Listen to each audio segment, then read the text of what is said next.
The Singapore Police Force has trained about 480 para-counsellors to support colleagues across the force, including higher exposure units. Embedded among 15,000 officers nationwide, they're the first line of care. Today is World Mental Health Day, and the theme this year is access to services in catastrophes and emergencies. In these moments, police are typically first on the scene and they have human limits. Staying calm requires support. So how does that support reach them when seconds matter?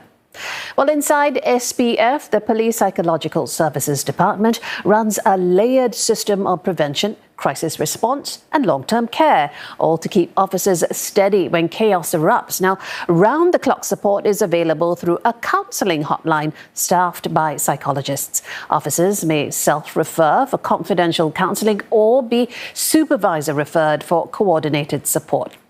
After critical incidents, crisis teams deploy immediately to deliver psychological first aid and early intervention. Our responders apply circles of vulnerability to prioritize those most exposed. Follow-up continues for about a month to prevent acute stress from hardening into chronic issues. Prevention is taught, drilled and refreshed. NSFs learn to spot distress via the Agents of Care and Empathy program. In special ops, a train-the-trainer model bakes psychological preparedness into training. Supervisors are trained to flag suicide warning signs and trigger support channels early. In policing, a tough-it-out mentality can mute seeking help. SPF is tackling that head-on. Wellness in policing links fitness with mental health and makes support standard. A 3-year ASK drive on when and how to get help. Leaders speaking openly, supervisors are trained to respond without judgment, and para-counsellors are visible in units. So the message, getting help is professional, not a career risk. With all these interventions in place, that's our effort in trying to normalize mental health, like trying to encourage officers to see that it's normal to feel stressed and that there are support available.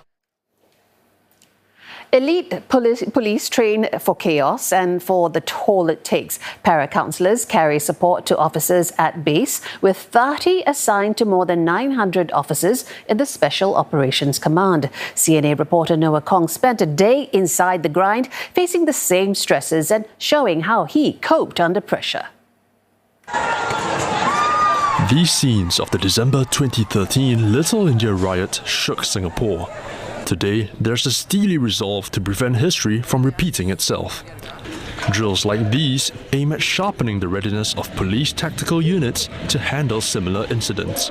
I'm embedded with the police tactical unit troop to experience their training firsthand. Control to column 1, you have been activated for a case of... Without warning, the call comes and hesitation isn't an option. We suit up, shields and gear on in under 6 minutes. But behind this 6-minute scramble is months of preparation.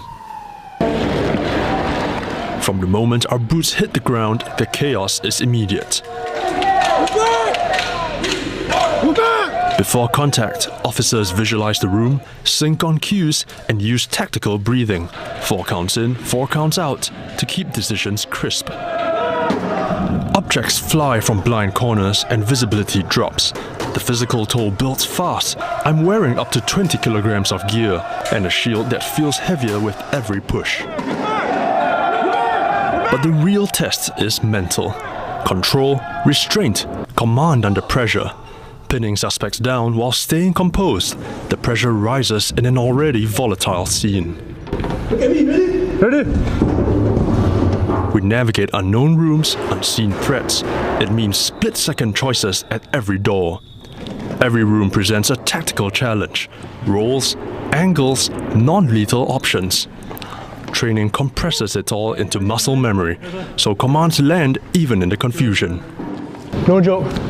The equipment feels okay, but once you really get into it, get into the thick of the action, the equipment feels tight, the shield feels more heavy. You can't just get lost in the fog of the riot. This crowd here even threw a barrier towards us, and it's really unpredictable.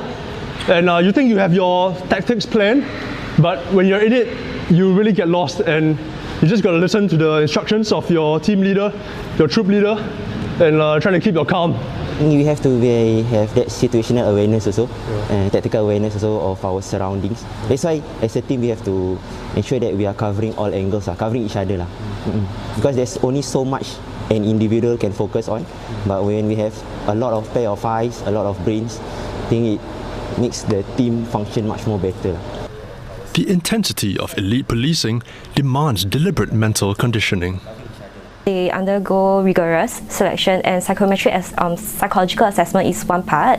So once they are selected for the role, we then expose them to basic training that equips them with the skills and knowledge required for them to perform the job. And part of that training also includes resilience module.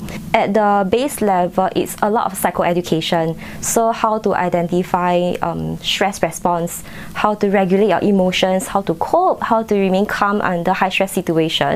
Now you may not be able to tell, but with a helmet, gear and a weapon on, it takes a special kind of resilience to stay calm in the crowd and chaos of a riot. And that's where the training kicks in.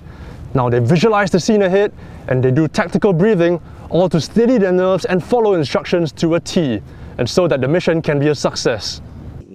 With great responsibility comes sustained pressure. For 34-year-old Officer Arif, preparation is the buffer.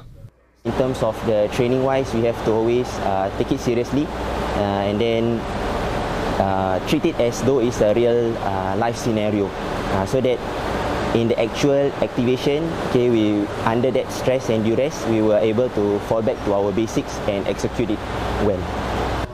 And when the operation ends, processing it matters just as much. Training ends with structured debriefs. What worked, what didn't, so the next run is cleaner. As a leader, I think we have to stay calm and composed so that the officers, find it safe to open up, and then there shouldn't be any judgment to whatever perspective or whatever thought process that they have. Because ultimately we are working together and we need each other. Open communication, transparency, and frequent check-ins help the team carry the load together toward a single mission.